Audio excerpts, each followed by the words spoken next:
Kirkland Lang is back. For years people have been saying to me I'm the greatest thing since Sugar Ray Leonard.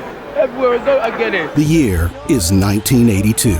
Roberto Duran has gone from being the most feared man in boxing since Sonny Liston to a downtrodden, disrespected fighter plagued with words like coward, weasel, and phony. I could not be more stunned than seeing Roberto Duran quit.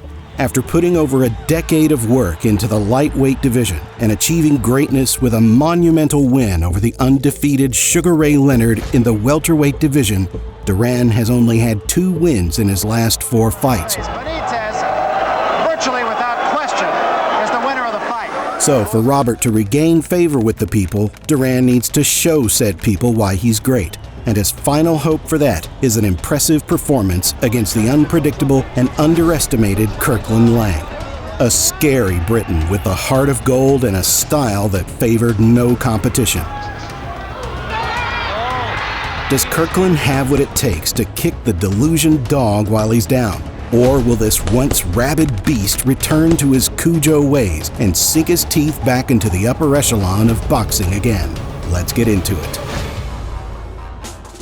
Duran was always scary, from his almost 75-fight-long streak at lightweight, where he carved a name for himself as potentially the best fighter in its division of all time, to his newfound assault on the welterweight division. Everyone feared the Panamanian. This guy was giving Duran a tough fight, so at the 14th round, Duran knocked him out, and then everybody's sad. And so what Duran said when they said, Duran, what do you feel? He's in a coma, the possibility he may not live. And then Duran said, next time I be in shape. He won't go to the hospital, he goes to the fucking morgue. With a slight spritz of English curses to break up his Spanish venom during press conferences and his relentless pressure fighting style between the 4 ropes, it felt like, as the opposition, he'd be a man to haunt your daily life and edge closer to you even in your dreams. Manos de Piedra's tag is so perfect for him because it feels like his hands feel like bricks. But while he had this monstrous reputation, which he purposely did little to insinuate otherwise, his loss to Ray Leonard found many fans arguing just how scary this man was all along, to give up the way he did when losing. And while excuses from him and his camp have been given over the years to do with his weight loss, stomach cramps, and just overall unwellness going into the fight, it didn't change the people's perception. There's nobody that could do anything that would help this man with the destruction of his reputation or the doubt that's been cast upon his reputation, and he's going to be out of boxing. You got to live there for the rest of his life. It's going to be a real traumatic experience. Just 2 fights later, Duran lost again to the former champion and honorary 5th king of the 4 rings, Wilfred Benítez, in a stunning display that was even more conclusive than the first 6 rounds of the infamous No Mas fight. But now he was looking to rebuild with a victory against a tough-as-nails opponent that was near impossible to look good against no matter how well you fought. The gifted one, Kirkland Lang. We might have been a bit surprised how quickly that fight finished, were you? Certainly not. Kirkland Lang was an anomaly in his time in boxing, with next to no defense but a strong swarming style that could cause problems for all. No one lined up to fight him. However, when progressing through British boxing, Lang eventually made it to the British world title level, where he fought and got knocked out by the future world title challenger Colin Jones. You both came together a year later, almost exactly a year later. Did you think that it was going to all be the same again at this point? No, impossible. I thought there's no way this man can beat me again. There it was. Oh. And after soon losing another fight to the lesser-known Reggie Ford, it seemed like the gifted one was running out of magic. But now is his chance to redeem his misfortune and past mistakes with his most incredible fight yet, a shot against the once dominant champion Roberto Duran in a 10-round war. It was up to him to either capture the greatness he'd been offered or finally say goodbye to his last chance at being a remembered name in the boxing history books. As the referee brings the 2 together and recounts the rules, the men touch gloves and the bell rings. Gives the signal, there's the first bell, and we're underway, round 1. He reached out to tap gloves with Lang. I've never seen him do that in a fight. Left to the body by Lang. Lang continues to spin away, throws out a left hand. This is a little bit of elusive. Lang with the left-right combination, and that right hand cracked on Duran's face. Left hook by Duran, and that caught Lang on the right side of the face. Kirkland's open stance and jittery style seem to be a purposeful game plan in an attempt to tire out the Panamanian Devil. While he seems fresher than he did against Wilfred Benítez, his power punches do little effect against Lang. Missed as Lang spun out of the way. We're halfway through round 2. Right hand by Duran. Duran with a right, and Lang comes back with a countering right hand. Mickey Duff saying, this is not England. You can't run. You got to throw punches. Duran with a right hand. Lang with a right uppercut. Excellent remark. And Lang muscles Duran onto the rope. And good left hook by Lang, and he is landing what he's throwing, Sal. Lang did some running in the first 2 rounds, but he's been mixing it up with Duran and not doing too badly either. So we're in the 4th now. Lang in the green takes a right hand from Duran. And it seems like Lang is gaining more confidence as we go on. And what we're not seeing is combination punching from Duran. Good right hand by Kirkland Lang. A lead right, and that tagged Duran on the chin. Duran with a left hook from the blind side. Kirkland Lang isn't running now. They trade right hands, and now we've got ourselves a brawl. The street fighter from Panama is being tagged by the unknown from Great Britain. Now we're back to round 5. A right hand by Duran, and he catches Lang. There. Left hand by Lang, and Duran was driven sideways. Right hand by Lang. Duran had him cornered. Lang shoots a right hand that gets out of the corner. You belong in the ring with this fella. Hard jab there by Lang. Yet another one. Kirkland Lang has to be wary of Duran's power. And he connects again with 2 jabs on Duran's face. Duran can certainly fight, but speed is beating him. And Lang scores again with a right hand. And when Lang doubles up with the jab, he's so effective. We're in round 5. Right hand by Lang. The lead right hand caught Duran on the face.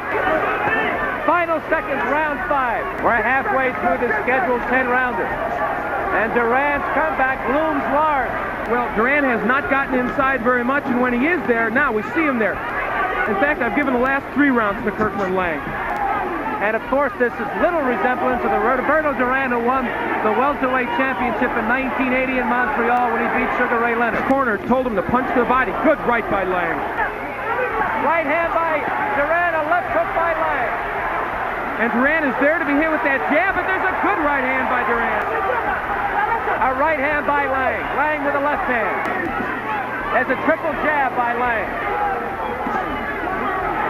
You're watching. Round 7 sees Lang at his best, and despite the punching stats for the 2 fighters being neck and neck, it's clear Lang is doing the better work.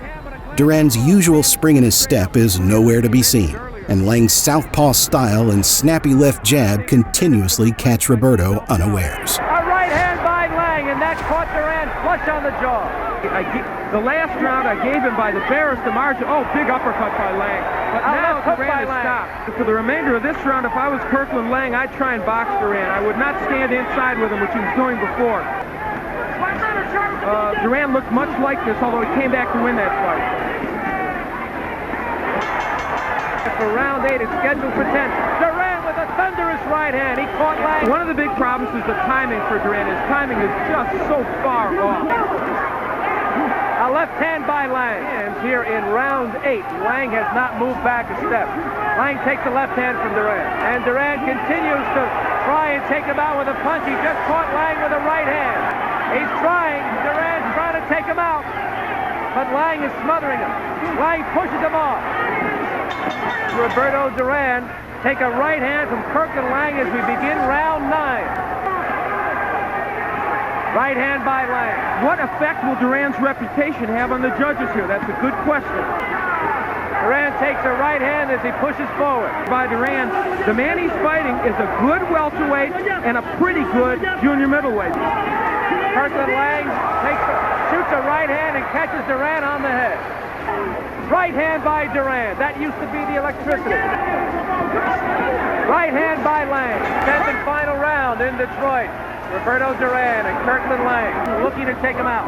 The welts underneath the eye of Duran, his left eye. Double up and triple up on that jab. Good straight right hand. And he's being outpunched here by a quicker man. A right hand by Lang. Not a good performance by the 2-time world champion. And Lang takes a big right right hand from Duran. No firepower at all in those punches Duran's throwing. And there's a big right by Kirkland Lang. Grappling here. Takes a right hand from Lang. And Duran's knees buckled just a few moments ago. He's pushing forward, not throwing any punches. Duran with one big right hand right there, and Lang didn't even move. Duran seems defeated in spirit, just as he did against Benítez and Leonard in their rematch.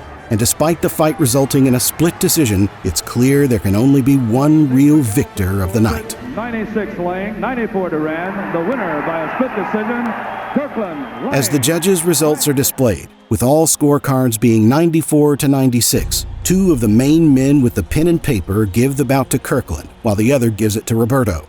And Lang has climactically achieved the most illustrious feat of his career. And while eyes were now locked on Lang and excited to see what he could do in the future, both fighters' road ahead looked unpredictable and destined for a sticky end.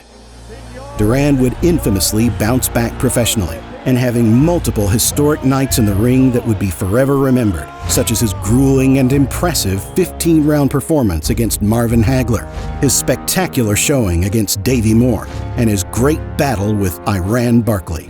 With that victory, he gave the finger to history, he gave the finger to Father Time, he gave the finger to the laws of physics. Duran eventually won back the respect of boxing fans after his disgraced showing against Ray Leonard in their second bout, and has since become one of the most decorated, celebrated, and unreplicated fighters of all time. Despite being on a feverish high after beating Roberto Duran, Kirkland Lang's tale faltered like many close to Kirkland sadly expected. His unpredictableness as a human being gave him an edge in the ring, but unfortunately made things more challenging outside of it, getting himself caught up with a partying lifestyle and struggling to motivate himself to train for fights. He's got him, and that might be the end, not only of the fight, but of Kirkland Lang's career. Lang went from one to watch out for to one needing posters in his local neighborhood to be found by his loved ones, falling victim to homelessness. No one I speak to has a bad word to say about you. What they say is he's too generous. Yeah, I'm all right, man. But people take softness for weakness, don't they? Yeah, they do take softness for weakness.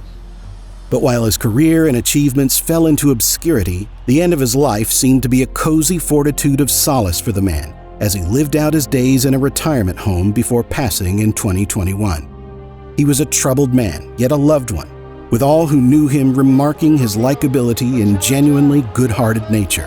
And for that alone, outside of his incredible win against Roberto Duran, we hope this uncrowned champ forever rests in power.